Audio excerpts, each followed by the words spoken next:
This is for everyone. Have you ever had to release something or someone that meant a lot to you? Yes. Kailangan mo yung answer mo, Miss Universe.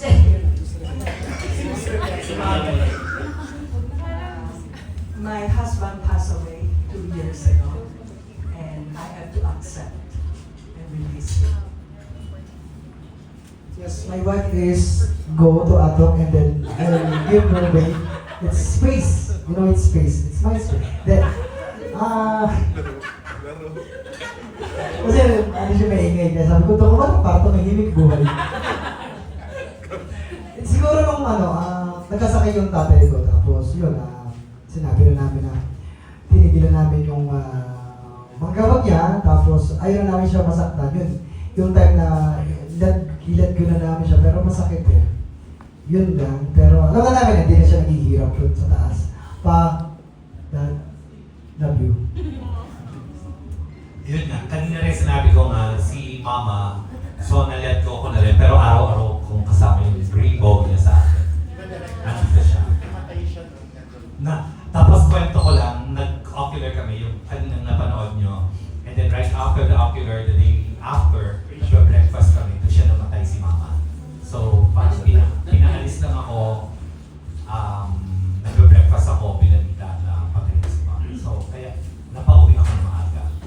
Kumuha ko ng break. So, yun. Let go lang. Love you, Mama. Ako din po meron. Mga people and also problems that I cannot control anymore. I-release ko na lang siya kay God. Si God na po ang bahala. What's meant for me will find me. And yeah, that's it.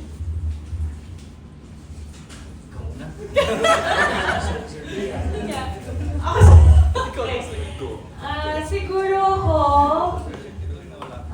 it's, para sa akin kasi yung pag-let go, it's never ending. I mean, throughout your life, you will let go some people, some friends, some situations, and sometimes dreams. You need to let go some dreams.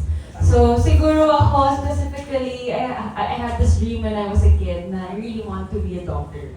As in, yung mga brothers ko kasi, graduate sila ng nursing, ganyan. Tapos I really want to become one of them. So sabi ko, I really want to be a doctor, ganyan. Tapos, pero dahil mahirap po ang buhay, so I know na it's impossible. Hindi naman, I mean, that time, impossible at that time dahil yung parents ko ay walang enough ipon for that. Pero sabi ko, okay, I just need to let this go for now. Pero hindi ko alam kung ibabalik ko pa yung dream ko na yon. Pero dito po ako dinala sa pag-artista, sa showbiz, nung nilet go ko yung dream na yun. So, once na may nilet go ka, alam mo, may babalik din sa'yo na alam mo mas better and mas okay for you. So, ayan. Para sa akin naman, very lucky enough na hindi pa umabot sa point na kailangan magpaalam sa isang loved one who's gonna pass away. Very lucky. Pero siguro, para sa akin yung mga kailangan ko lang bitawan in the past are, you know, friends, naging partner mo, gano'n. So, yeah, I guess, pagdating lang sa ganung bagay, you know, letting go of people in your life, parang ang pinaka-inisip ko na lang lagi is you saying na, you know, things need to fall apart to make way for better things. So, yun ang lagi nasa isip ko is, you know, when letting go of people. Ako rin same kay Paolo, so far wala pa naman mga no loved one na kailangan let go. Pero, yun, just like what Giselle said, yung mga stress sa buhay and mga unnecessary things na di nakakabuti sa atin, like friends or things na, you know, affects your mental health and peace of mind, yung mga nililet go ko. So, yun. Kasi naniniwala din ako na, you know, what's meant for you will find you in the right time and right place. Dami nang nilet go. Eh, ganun talaga yung buhay. Kasama yun sa cycle of life. And I think letting go is one of the most important parts of living. Kasi letting go is necessary para mag-give space sa mga bagay na mas importante, mas mahalaga, at saka tunay na nakatakda. Yes. Follow up lang po. Do you believe that some wishes really find their way back? Ay, sige. Sir, bakit po? Sige. Siguro lolo ko po kasi sobrang favorite ako nun. Ako yung kasi ako yung panganay na ako. And yung mga dreams ko ngayon natutupad ngayon, yung mga na-achieve ko ngayon, hindi na physically nakikita pero alam ko nasa taas lang siya na nakatingin sa akin. And love you, Lolo. Ayun po yung follow. Do you believe that some wishes really find their way back? Kahit sa main characters na lang po.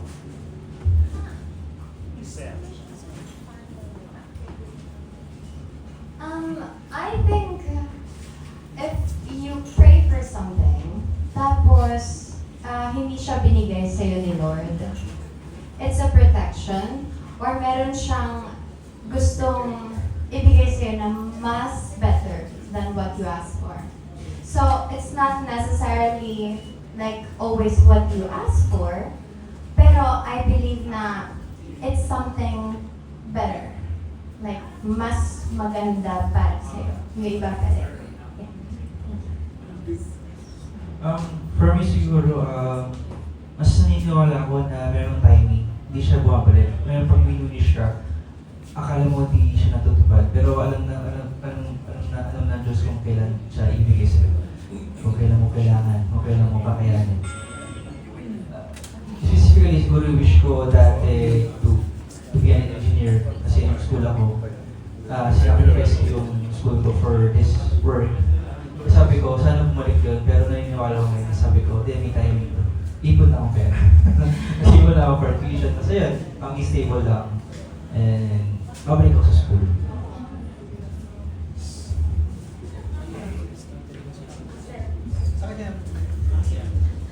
Hindi.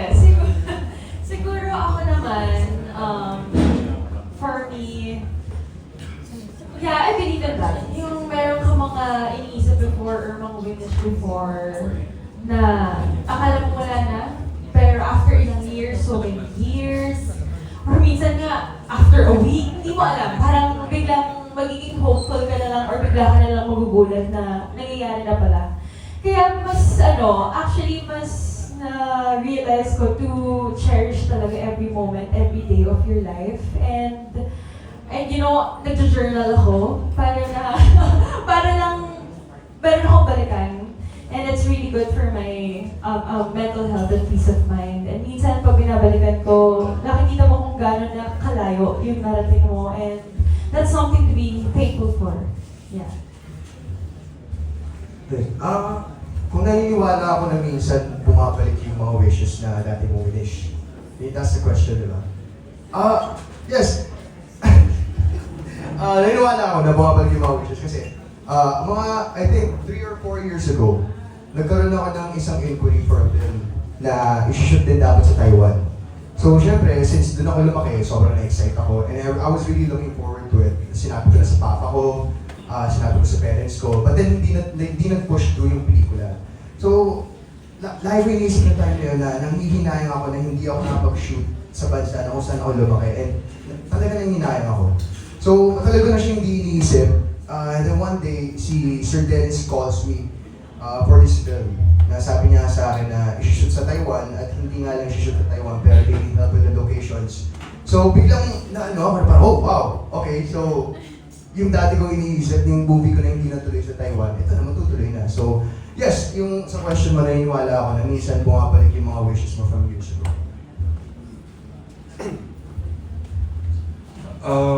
Personally, ako rin naniniwala ako. Hindi lang from years ago, pero alam mo yun, sometimes may mga wish na di mo alam na darating sa'yo. I mean, di mo expect na talagang magkakatotoo. Kasi katulad ng 2 years before, I shoot may international movie in Singapore.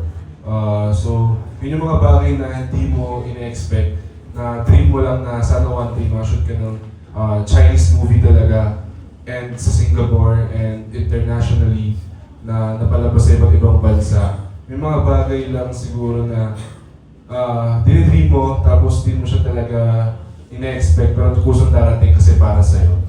And right now na maka-work ulit sila Sir Dennis na maka-work ulit po yung ibang crowd kasi naka-work po sila before sa the video. Sobrang saya lang kasi yun, may movie bag opportunity to grow din and be a better actor. Kasama ng ibang cast na kasama ko. Yung wish mo bumabalik. Oo naman, kapag ka nakatakda para sa'yo, hindi pwedeng hindi mangyari, hindi pwedeng hindi bumalik. The same way that lessons that need to be learned, hanggat hindi natututunan, hindi siya matitigil mangyari, hanggat hindi natututunan ng tao. Hi. I used to dream of becoming an actress 52 years ago.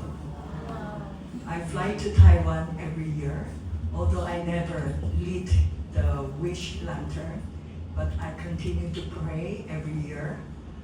And then I have to be in the corporate world for the next 40 plus years.